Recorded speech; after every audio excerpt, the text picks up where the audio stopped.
Assalamualaikum warahmatullahi wabarakatuh. Alhamdulillah, hari ini kita masih dipertemukan kembali dalam kondisi sehat walafiat. Untuk pertemuan kali ini saya akan memberikan materi tentang pembuatan sediaan emulsi, dimana untuk materi ini akan saya berikan pada kelas 11 farmasi klinis dan komunitas. Oke, langsung saja kita menuju ke slide. Kemarin sudah saya berikan materi tentang emulsi ya. Kali ini saya akan membagikan videonya. Untuk kemarin yang sudah saya suruh untuk mengerjakan tugas, mungkin bisa diulang kembali, saya sedikit mereview karena kemarin belum saya terangkan. Oke, kita masuk ke definisi dulu. Emulsi merupakan suatu sediaan farmasi ya, jadi merupakan suatu sediaan farmasi yang mengandung bahan obat cair ataupun larutan obat, yang dimana larutan tadi terdispersi dalam cairan suatu pembawa. Biasanya untuk membuat suatu emulsi diperlukan adanya zat penstabil, yaitu zat pengemulsi atau surfaktan, ataupun namanya adalah emulgator. Sedangkan untuk pengertian menurut Farmakope Indonesia edisi 4, emulsi merupakan sistem dua fase ya. Jadi emulsi biasanya mengandung dua fase, di mana fase yang salah satunya itu terdispersi dalam cairan yang lain dalam bentuk tetesan yang kecil. Nah, tetesan yang kecil tadi ukurannya berapa? Yaitu biasanya antara 0,1 sampai 100 mm. Secara mikroskopik gambaran dari emulsi adalah seperti ini ya. Jadi ada yang tetesan kecil, kemudian ada larutan besarnya. Nah, yang berupa tetesan-tetesan kecil ini berarti ini fase yang terdispersi ke dalam cairan yang lebih besar ya. Jadi ketika dilihat dalam mikroskopik, gambarnya seperti ini. Kemudian untuk komponen-komponen yang ada di dalam emulsi itu ada 3 ya. Jadi komponen yang ada di dalam emulsi itu ada 3. Yang pertama ada fase disperse, atau sering juga disebut dengan fase discontinue. Nah, apa itu fase disperse atau fase discontinue? Yaitu suatu zat cair yang terbagi-bagi menjadi suatu butiran yang kecil ke dalam zat cair yang lain ya. Sering juga fase dispersi ini juga disebut sebagai fase internal atau fase dalam. Karena apa? Karena dia nanti akan terdispersi atau terbagi menjadi butiran kecil yang letaknya itu berada di dalam. Ya, letaknya yang kalau yang eksternalnya siapa? Nanti ada fase kontinu atau fase eksternal. Oke. Yang kedua adalah fase kontinu atau fase eksternal. Fase kontinu berupa zat cair dalam emulsi yang berfungsi sebagai bahan pendukung ya, atau bisa juga merupakan zat cair atau medium dispersi yang berfungsi sebagai bahan dasar dari suatu emulsi ya. Disebut juga tadi fase eksternal, jadi letaknya dia di luar.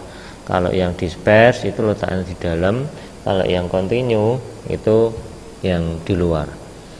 Kemudian yang ketiga adalah emulgator. Fungsinya untuk apa? Yaitu merupakan bagian dari emulsi yang fungsinya adalah untuk menstabilkan emulsi ya. Pada dasarnya biasanya emulsi itu terdiri dari minyak dan air. Nah, minyak dan air itu tidak akan mungkin bisa tercampurkan. Nah, oleh karena itu kita memerlukan suatu emulgator atau penstabil supaya ketika nanti fase air itu nanti bisa tercampur dengan fase minyak. Ada beberapa tipe emulsi, yaitu ada tipe emulsi OW, oil in water, atau minyak yang terlarut atau yang terdispersi ke dalam air. Kemudian ada tipe WO, water in oil, atau emulsi dari air yang terdispersi atau tersebar di dalam minyak ya. Tipe yang pertama, tipe OW atau minyak di dalam air, yaitu emulsi yang terdiri dari butiran minyak yang tersebar ke dalam air, di mana yang fase eksternalnya atau fase luarnya atau fase yang lebih banyak yaitu adalah air, karena pelarutnya adalah air. Kemudian yang fase internalnya siapa? Yaitu adalah minyak ya, karena dia jumlahnya lebih sedikit, dia letaknya di dalam. Kemudian kalau sebaliknya, kalau tipe minyak di dalam air, yaitu emulsi yang terdiri dari butiran air, tipe air di dalam minyak, yaitu emulsi yang terdiri dari butiran air yang tersebar di dalam minyak, ya. Jadi kalau ini kebalikannya, kalau tadi minyak di dalam air yang eksternalnya adalah air, tapi kalau air di dalam minyak itu yang fase eksternalnya adalah minyak, karena minyaknya jumlahnya lebih banyak, sedangkan airnya adalah fase internalnya atau fase yang terdispersi atau fase yang tersebar. Sebelum masuk ke sini saya tambahkan tadi untuk yang komponen emulsi itu selain 3 ada ini tadi, ada fase disper, ada fase kontinu, ada emulgator, itu biasanya ada berupa bahan tambahan, ya. Ada korigen, ya. Korigen kita ingat dulu ada beberapa macam, ada korigen saporis yaitu untuk memperbaiki rasa, kemudian ada korigen odoris untuk memperbaiki bau, kemudian ada korigen koloris, ya, jadi supaya warnanya menarik sehingga diberikan warna, ada merah, ada kuning, ada oranye dan seterusnya. Kemudian selain itu juga perlu ditambahkan adanya suatu pengawet atau preservatif namanya. Contohnya ada metilpropil paraben, ada asam benzoat, ada benzoyl konium klorida, ada klor butanol, ada kresol dan seterusnya. Selain itu juga ada antioksidan, ya, fungsinya adalah untuk mencegah supaya tidak berbau tengik, ya, karena kita tahu tadi ada minyaknya, sehingga kalau tidak diberi antioksidan maka akan bisa berbau tengik. Oke.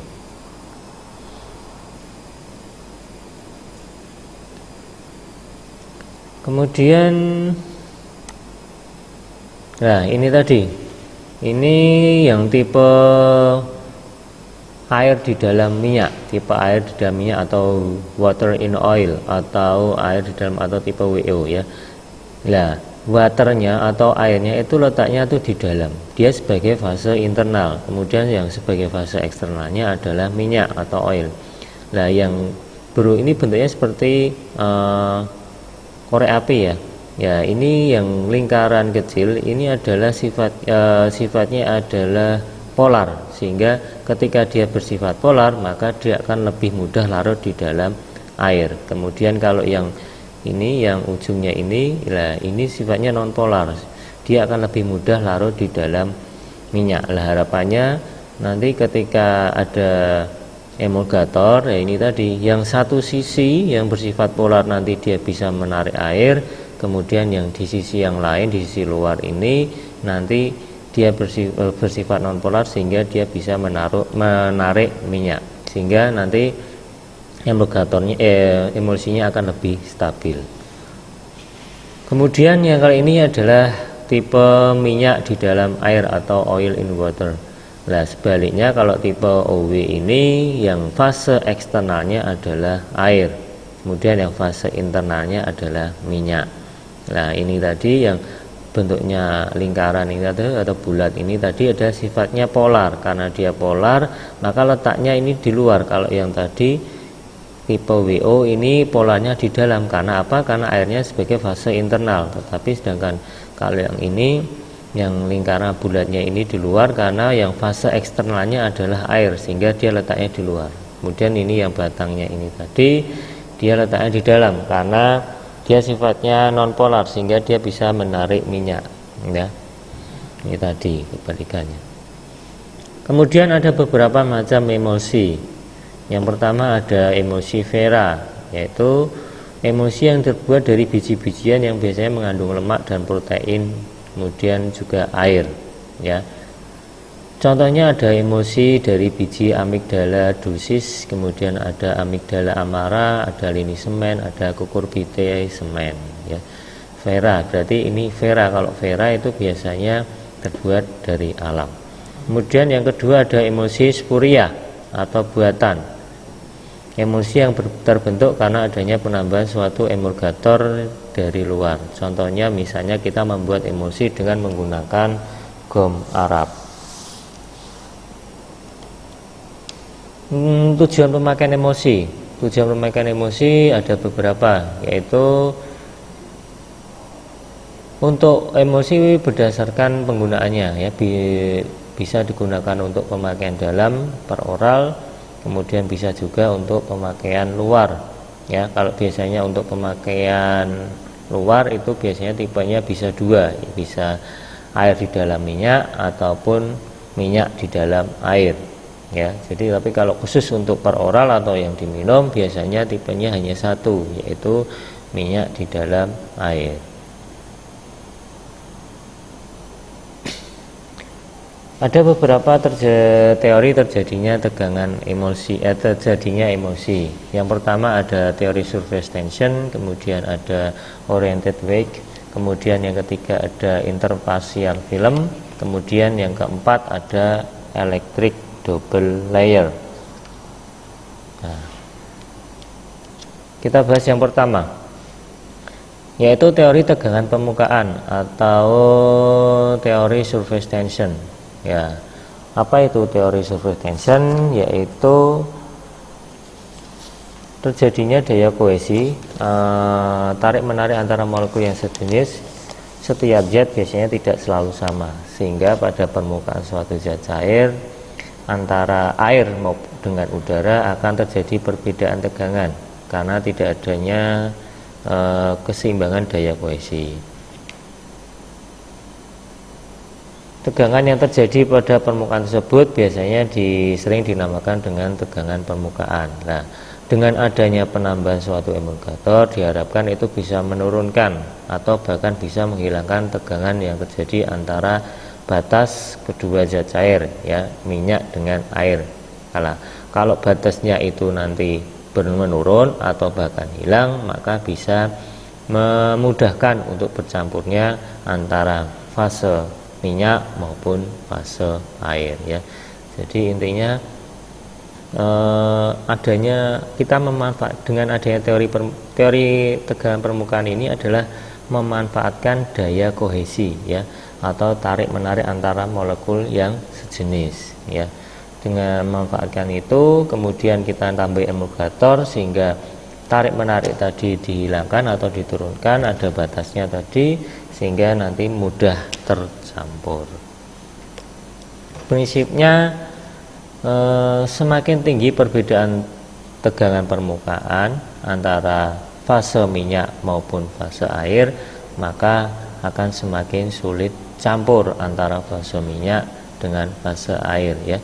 Jadi kalau semakin tinggi tegangan permukaan, pembatasnya itu semakin tebal ya. Kalau batasannya semakin tebal maka semakin tidak mudah tercampur. Tetapi kalau perbedaan tegangan tadi menurun atau kecil, ya itu batasnya akan juga semakin tipis sehingga akan semakin mudah tercampur.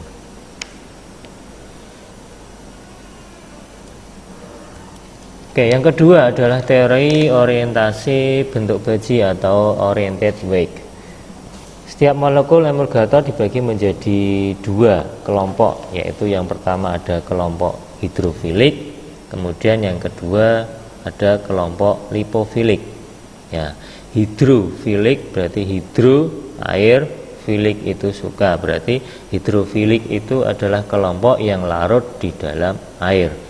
Kemudian kelompok lipofilik, lipo terdiri dari kata lipid atau minyak. Nah, kemudian filik itu suka, berarti lipofilik adalah kelompok yang larut di dalam minyak. Masing-masing kelompok akan bergabung dengan zat yang disenanginya. Ya, kalau hidrofilik ya senangnya nyampure ya karo banyu atau air.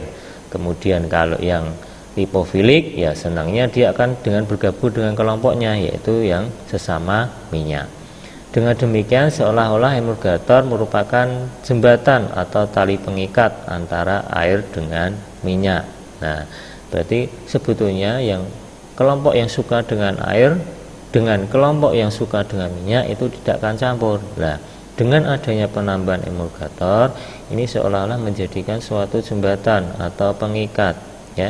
Jadi mempererat sehingga bisa mengikat atau mencampurkan antara fase air, fase yang suka dengan air atau yang larut di dalam air, dengan fase yang suka atau larut di dalam minyak. antara kedua kelompok tersebut akan membuat suatu keseimbangan dalam setiap jenis emulgator. Di dalam teori oriented weights atau orientasi bentuk baji, kita mengenal dengan istilah HLB, kepanjangan dari hidrofilik lipofilik balance, ya. Hidrofilik larut di dalam air, kemudian lipofilik larut di dalam minyak, balance keseimbangan, ya. Yaitu HLB adalah angka yang menunjukkan perbandingan antara kelompok hidrofilik dengan kelompok yang lipofilik, ya. Jadi HLB itu angka yang menunjukkan perbandingan antara kelompok yang suka atau larut di dalam air dengan kelompok yang larut atau suka di dalam minyak. Semakin besar HLB berarti semakin banyak kelompok yang suka pada air, sehingga emulgator tersebut lebih mudah larut di dalam air. Nah, semakin rendah harga HLB berarti sebaliknya, yaitu berarti semakin suka atau larut pada minyak, sehingga pada HLB yang lebih rendah biasanya lebih mudah larut di dalam minyak. Di sini ada beberapa daftar harga HLB. Oke. Harga HLB antara 1 sampai 3 itu fungsinya adalah anti foaming agent. Kemudian 4 sampai 6 adalah sebagai emulgator tipe WO atau air di dalam minyak. Kemudian HLB 7 sampai 9 itu sebagai pembasah atau wetting agent. Kemudian harga HLB 8 sampai 18 itu sebagai emulgator tipe minyak di dalam air, ya. Jadi semakin besar tadi harga HLB, maka dia akan semakin mudah larut di dalam air. Nah, ini fase eksternalnya adalah air. Nah, kemudian kalau harga HLB ini tadi semakin rendah, maka dia akan semakin mudah larut di dalam minyak. Nah, ini bisa dilihat sebagai emulgator tipe air di dalam minyak. Fase eksternalnya adalah minyak. Kemudian HLB 13 sampai 15 dia berfungsi sebagai deterjen. Ya, biasanya kalau kita menggunakan deterjen biasanya menggunakan HLB dengan kisaran antara angka 13 sampai 15. Kemudian HLB 15 sampai 18 yaitu dia berfungsi sebagai solubilizing agent, ya. Jadi di sini ada harga HLB, kemudian ada kegunaan. Nah, tergantung kita ingin menggunakan HLB-nya untuk apa. Kalau menggunakan untuk tipe emulgator air di dalam minyak, ya berarti kita harus patokannya antara 4 sampai 6. Kemudian kalau kita mau menggunakan emulgator tipe minyak di dalam air, ya berarti kita harus menggunakan harga HLB kisaran antara 8 sampai 18. Oke, saya cukupkan sampai sini. Untuk teori yang ketiga maupun yang keempat akan saya sambung dalam video berikutnya. Terima kasih sudah menyimak. Semoga kita selalu diberikan kesehatan. Semoga bermanfaat. Wassalamualaikum warahmatullahi wabarakatuh.